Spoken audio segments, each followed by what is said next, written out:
At least 73 people have been killed after a 5-story building caught fire in Marshalltown in Johannesburg, that is in the inner city. Emergency response team are at the scene at the corner of Dalvis and Albert Street. At this stage, the number of the injured is unclear, nor is the cause of the blaze. Let's take you live now to Bafedile Moerane, who is on the scene, and she joins us now live. Bafedile, a little earlier on you were showing viewers, for instance, what it looks like, that building, and what it looks like. I understand that at some point firefighters were on the 4th floor. This is where they found more bodies. Have they reached the 5th floor yet? Well, we are seeing the firefighters now having to stand down. They are taking the equipment at this point in time, which means that earlier on when I was speaking to Dumelo, having to explain that the officials, the firefighters actually are doing the last round of operation to check if there is a possibility of finding more bodies.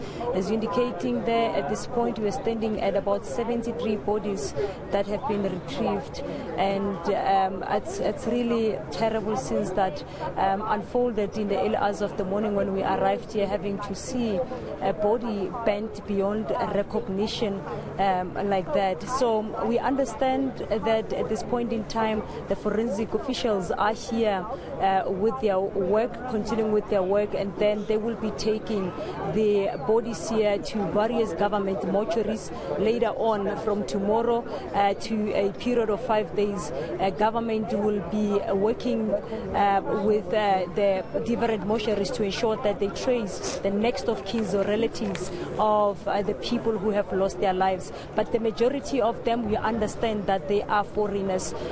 We spoke to one of the witnesses earlier who has indicated that she has 5 years together with her sisters, having to reside in Marshalltown in Joburg CBD for coming from Zimbabwe. So that's one of the issues government has to face at this point, to ensure that from as far as places like Zimbabwe or even across borders, they have to identify the next of kin to ensure that their family members who have passed on are being buried at their home places. So at this point in time, Masiho, nothing actually has developed since the government officials descended down here. A number of MECs from different departments, including the City of Johannesburg Mayor, having to come here. I believe at this point they have went back to their respective offices to map a way forward, in particular for intervention, because now a lot of people, over 100 families that are left stranded here in the streets of Johannesburg, having nowhere to go, and also that's what worsens the situation is that they have lost their belongings, so they really need an intervention and assistance from government, Masiho. And Bafedile, you know, looking at where you're standing, it obviously looks like there is no traffic flow there in that part of the CBD at least.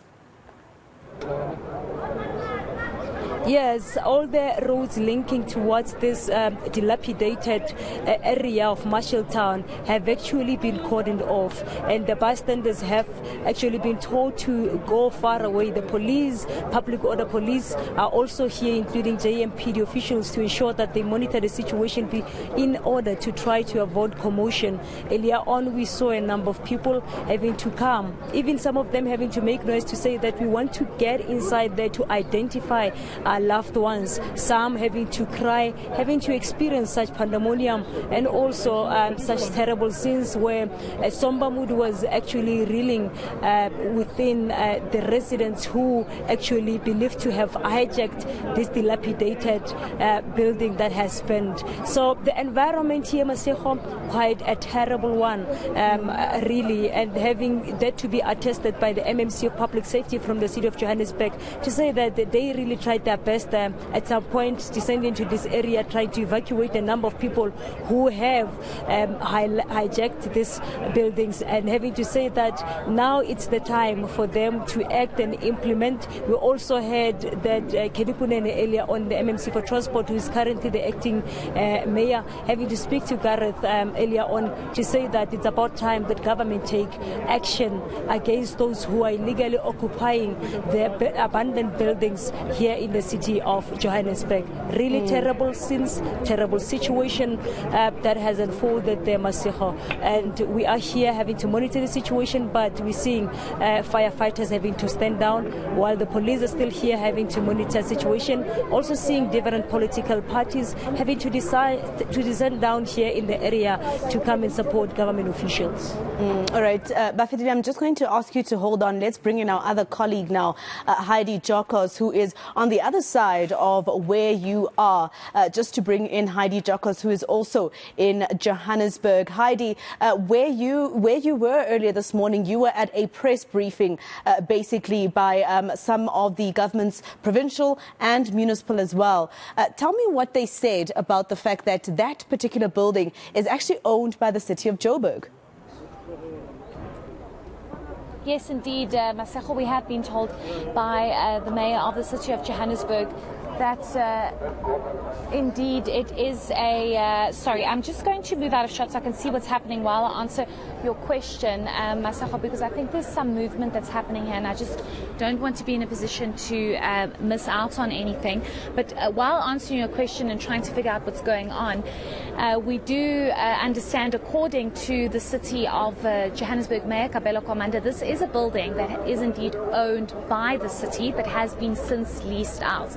How long it has been leased out, how long it's been a hijacked building, we are not sure of those details. And the city became rather defensive about the questions that were posed to them and government officials around how this was even allowed to happen in the first place. Because I think what was alarming was the fact that the mayor said, you know, this is an unfortunate situation. I think what's unfortunate is that the city has not been able to get a grip on the increasing number of hijacked buildings. And there is a massive issue of housing in the province. We understand this. There is a massive demand and a very low supply of housing. But he said it's unfortunate. And I said, but yeah, you know, 73 people and still counting have lost their lives. Surely something should have been done before this, because this is not a new problem. You can see that people have been living here for a very long time.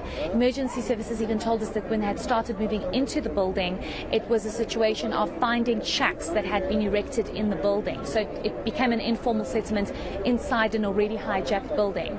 So it does seem as though bodies are now starting to be moved and being taken to the mortuary. But the tragedy in all of this, Masego, is that they are still counting, because we do know that officials, or rather firefighters and first responders, have moved to the third and the fourth floor, because this is a 5-story building. So they are now starting to move to the last 2 floors.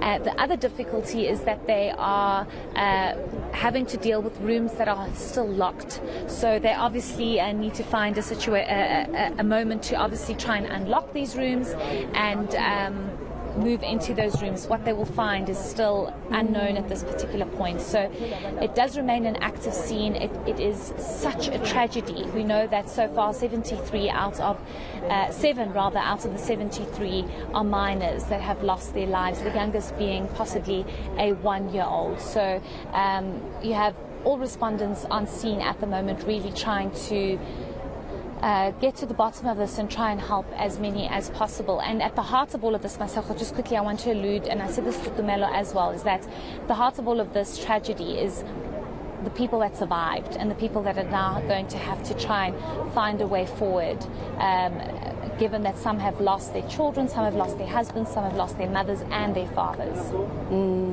And Heidi, you know, talk to me about how it looked, how the scene looked when you arrived there this morning. Of course, right now we're seeing emergency personnel trying to salvage whatever they can and trying to help those who were in the building save whatever belongings can be saved. But when you arrived there today, how did it look in terms of the smoke that engulfed the Joburg CBD? Yes, so we got here just after 6 o'clock this morning. This fire started just after 1:30 this morning, so there was a significant time that had passed. What we do understand is that it took about emergency services about 2 hours to bring the blaze under control. So, you know, many would say that's a very long time, but given the extent of the fire, you know, they did their very best to try and bring the blaze under control. But I can still smell, you know, you can smell that something has been burnt, you can smell the smoke. This whole section on my right-hand side, so on the left of the building, if you're looking at it, had been completely engulfed and burnt. And firefighters, until just a short while ago, were actually trying to bring that under control, because we do know that there was still smoke coming out, and Robert Mulauti from Emergency Services did tell us that they are trying to still bring everything under control, because there was a lot of rubble and all sorts of other things that were still burning inside, and it was making it very difficult for firefighters to actually get bodies or retrieve and recover bodies. You know, you asked me what it was like. I've never in my career as a journalist seen something this severe.